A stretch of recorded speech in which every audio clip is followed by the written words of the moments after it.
আমাদের দেশের যেহেতু 90% মুসলমান, আমরা ইসলামে বিশ্বাসী, আল্লাহ বিশ্বাসী।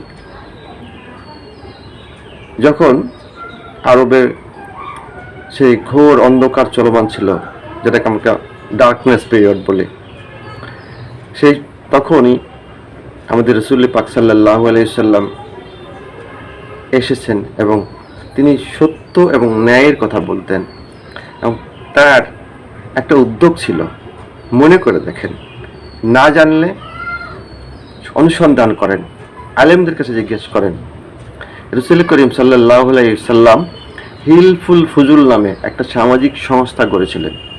এই হিলফুল ফুজুল সামাজিক সংস্থা গড়ে তিনি সেই মারমুখী অবস্থান, দাঙ্গা ফাসাদ এগুলো দূর করছেন। বেকারদের কর্মসংস্থান কিভাবে করা যায়, সামাজিক অগ্রগতি কিভাবে করা যায়, সেটা নিয়ে কাজ শুরু করছিলেন। এবং সেটা কিন্তু প্রশংসিত হয়েছিল এবং সেটা কিন্তু অনেক বড় কিছু হয়ে গেছিল।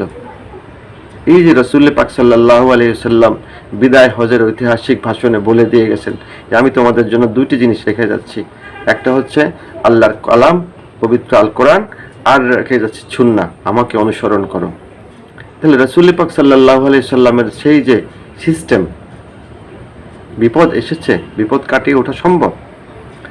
কারণ আমরা যদি এই দুইটা বিষয় দেখি, একটা হচ্ছে রাসূল পাক সাল্লাল্লাহু আলাইহি সাল্লামের জীবনের অনুসরণ, আর একটা হচ্ছে মহান আল্লাহর কোরআন। এবং সেই আল্লাহর কোরআনে মহান রব্বুল আলামিন যতবার তার ইবাদতের কথা বলেছেন, আকিমুনাস সালাতা, ঠিক ততবারই তিনি বলেছেন ওয়াতু যাকাত, তোমরা অসহায়দের পাশে দাঁড়াও, গরিবদের পাশে দাঁড়াও, সুবিধা বঞ্চিতদের পাশে দাঁড়াও, তৃষ্ণার্তদের পাশে দাঁড়াও, যারা অসুবিধা আছে তাদের পাশে দাঁড়াও।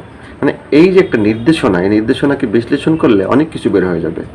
মানে আল্লাহও চায় যে আমরা সম্মিলিতভাবে মানুষকে সাহায্য করতে এগিয়ে আসি, এবং রাসূল পাক সাল্লাল্লাহু আলাইহি সাল্লাম সেটা তো দেখিয়ে দিয়ে গেছেন যে এভাবে যদি হয় করা যায়। আমরা ডিজিটাল এই যন্ত্র কাজে লাগিয়ে আমরা বিনামূল্যে ফান্ড তৈরি করতে পারবো, সেরকম একটা প্ল্যানিং আমি তৈরি করেছি ইনশাল্লাহ। শোনেন,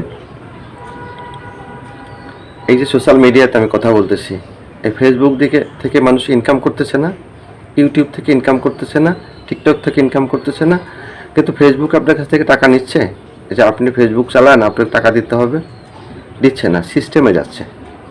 সে কিন্তু বিলিয়নিয়ার। আপনি খোঁজ নিয়ে দেখেন যে ফেসবুক কোম্পানি অর্থাৎ মেটা কোম্পানি কিন্তু বিলিয়ন বিলিয়ন টাকা ইনকাম করতেছে, গুগল করতেছে, ইউটিউব করতেছে, সবাই কিন্তু তাদের আমাদেরকে আশ্বাস দেওয়া হয়েছে যে এখান থেকে ইনকাম করতে পারবেন, কিন্তু তারা কিন্তু মোটা টাকা ইনকাম করতেছে। অর্থাৎ ক্ষুদ্র ক্ষুদ্র ধূলিকণা, বিন্দু বিন্দু জল গড়ে ওঠে মহাদেশ, সাগর, অতল, তারা কিন্তু অনেক টাকা ইনকাম করতেছে।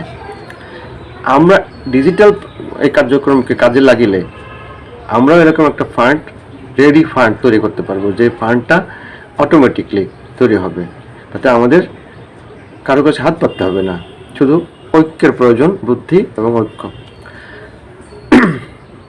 দুর্যোগ দুঃসময় মানুষের আসবেই, বিপদ মানুষের আসবে, সুসময় সব সময় থাকে না, অসময় দুর্দিন মানুষের আসে, এটা স্বাভাবিক।